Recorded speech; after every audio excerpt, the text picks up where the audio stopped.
একটা পুরনো ট্রেনের ইঞ্জিন বগি বহু বছর ধরে লাইনের পাশে পড়েছিল। চারদিকে গাছপালা আর ঝোপঝাড়ে পুরো জায়গাটা ছোট্ট জঙ্গল হয়ে গেছে। সেই জঙ্গলের সামনেই একদিন এক তোতা পাখি বাসা বাঁধল। খুব শিগগিরই তার ৫টা সুন্দর ছানা জন্ম নিল। ছানাগুলো বড় হতে হতে খেলতে খেলতেই মাঝে মাঝে সেই পুরনো ইঞ্জিনের ভিতরে ঢুকত, যন্ত্রপাতি ঘাঁটত, বোতাম নাড়ত, যেন নিজেরাই কিছু শিখছে। তোতা মা তাদের ট্রেন কেমন চলে, কিভাবে স্টার্ট হয়, এসব খেলার ছলে শেখাত। একদিন তোতা মা খাবার আনতে শহরের দিকে গেল, আর ওই সুযোগে ছানাগুলো মজা করতে গিয়ে ভুলেই ইঞ্জিনটা স্টার্ট করে দিল।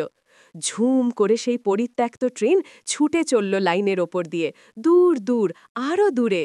তোতা মা ফিরে এসে দেখে ছানাগুলো ট্রেন চালাচ্ছে।